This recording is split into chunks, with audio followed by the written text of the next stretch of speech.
Go Knights! There you go. A little rough today. All right, Jaden, how disappointing is it to have another game where you're right there to potentially pot a win, but just can't get it done? I mean, you know, it's hard, man.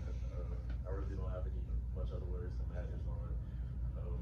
But I mean, we just got to move on. You know, nothing else we can do. Got to show up. Got to watch the film. You know, review what we can do better, and just definitely we got to clean a lot of stuff up. You know, the penalties and stuff like that. So.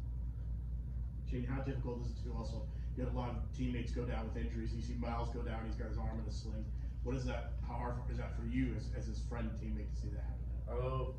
Personally, like it sucks seeing that, you know, for him, and you know, all the other guys, you know, we're down and stuff like that. But can't let that get in your head or get to your head as much as you want to, you know, encourage them and be there for him. It's next man up. You know, we still got a job to do, and until the clock hits 0, we still got to keep fighting and doing our job. And, you know, afterwards, that's when we come for them and, you know, check on them and stuff like that. Jaden, obviously, just as you mentioned, a lot of running backs are injured in your running back room. How does it feel that you needed to be relied on tonight, and how did you feel like you managed your workload? I feel like I could have done a little better. I definitely missed some stuff out there. You know, for the people watching on TV, y'all probably saw it as well. But I mean, it's a blessing to be able to be in this position and have that opportunity to go out there and do what I did. I hope I didn't disappoint y'all a little too much and everything like that. But still got to show up and work and everything like that. And it's like I said, it's always next man up. So I always gotta be ready. Kind of follow up, I asked the previous question. You guys were up by 10 2 times in this game. How much does it hurt you knowing you guys could have capitalized on that lead?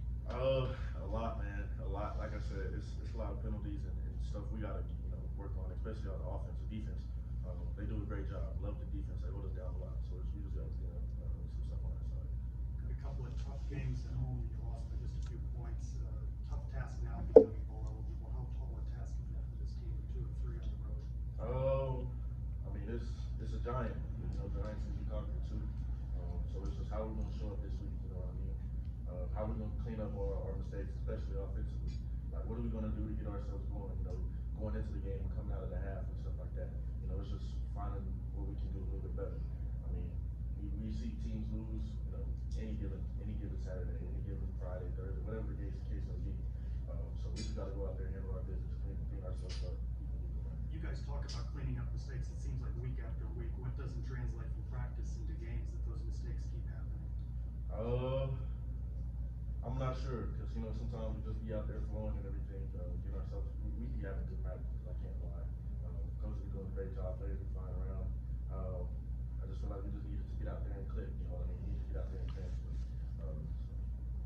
Guys are obviously frustrated and disappointed after tonight, but it doesn't seem to be a lot of finger pointing in the locker room. Just how important is that? Can you talk about that dynamic? I mean, it's very important. I mean, finger pointing is not going to help us get any better. I mean, it's really just going to cause division and separation amongst the team. I've seen teams where it's coaches versus players, players versus coaches, coaches versus coaches, players versus players, and that really just separates the whole team and divides the team. And I mean, if we think we're losing now, I mean, the rest of the season is just going to be a lot worse. You know what I mean? It's going to be a living hell basically, and not even just because we're losing games, but shoot, you're gonna be on the sideline. You're gonna feel that dynamic, that negative energy, and you just can't have that during the game or during the practice. I mean, we still trying to put ourselves together and figure out what we can do. So we just gotta, like I said, clean ourselves up individually first. Talk about what we can do better, look ourselves in the mirror, and ask if we really play our best. So. Jay, I definitely had to ask you about the direct snap touchdown. What worked on that play, and what is that extra jolt of energy when you're there taking the snap?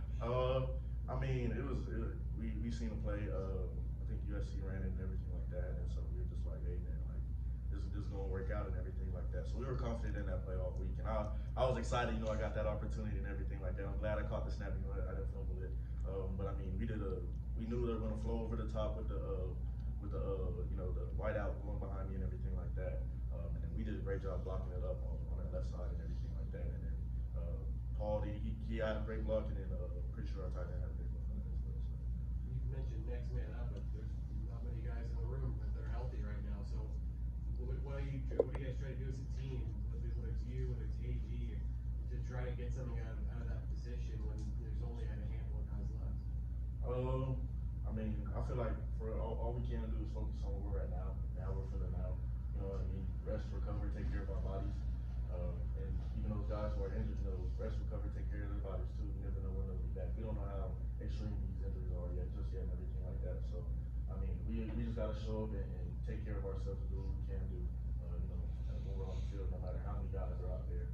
I mean, shoot, even if we gotta bring one of the kickers to play running back, next man up. That's, you know what I mean. And so I know they'll be excited to get out there and get running too. So.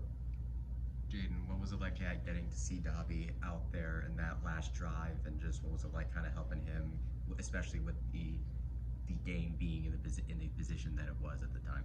It was good seeing him out there, and it was good with the energy he brought and everything. He's talking about, I love your boys, let's go get it, we're gonna go get it and everything like that. Unfortunately, it didn't go how we wanted to and everything, but I mean, he's still a fighter, you know what I mean? He's still gonna show up and play. I mean, you see him scrambling and everything like that. Like he's determined, you know, he's a hard-working boy and everything like that. So, I mean, we're behind him all the way, and that's all we can do. Like I said, the next man up, it doesn't matter who's out there. We can't be negative, spreading negative energy. Oh, why is he out there? What's he doing? You know what I mean? No matter how crucial the game is.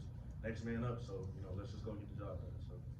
Did anyone get a chance to talk to Dobby after that interception, if you saw anyone? Or I didn't get a chance to personally see anybody, but I know probably a lot of people definitely came up to him. That's just the team we have. We're all loving and supportive, so if somebody makes a mistake, we can come, you know, pick them up. We don't want this, you know, to get to their head. We got more than just football, you know, well, like, this is more than just football, so, I mean, we don't want him to go out, you know, leaving the building, feeling like he just shot himself in the foot and just messed up the whole dynamic for the team. I mean, we did that the whole game, so. You had to step in as RB1 after Miles went down. How's your experience from last year? How did that play into getting the mentality of being able to be the guy? I mean, it's just, I mean, I hate to see Miles go down, but I mean, once I'm in that position, I mean, it's just like playing ball, you know what I mean? Just gotta get out there and do what I do. And like I said, I could have made some better plays and stuff like that, but I mean, the line trusts me to go out there and make plays. Quarterback trusts me. Coaches trust me with the play calls and everything like that. So I'm just blessed and happy to be in this, you know, this position and have this opportunity. And you know, last year, I mean, no matter what year it was, last year, the year before last year, I'm just a ball player. You know what I mean? So even if I gotta wait the whole game to get in the game and make something happen, I'll wait. If I you know do it early, I'll do it early. So it's just going out there, playing my game, and do what I do. The year close out for y'all. How do you guys pick up your heads the last couple of tough games y'all lost to this rest of the season? I'll just say keep coming to practice and showing up every day. You know what I mean? Especially with it getting late in the season, no matter if you're a winning team or a losing team, it's just gonna be hard. You know, those early mornings get harder and harder and harder. You know what I mean? So it's just still showing up. You know, work to work. You know what I mean? Even when we leave out here, just talking about what we could have done better with our teammates, just hanging out with our teammates, even if we don't talk about football, you know what I mean? Just still keep building something here, and just keep loving on each other. That's all we can do. No matter what the outcome is, we just got to keep playing. You know what I mean? We can't give up ever, and I know this team won't. So. Thanks, Jaden. Thanks, Jaden.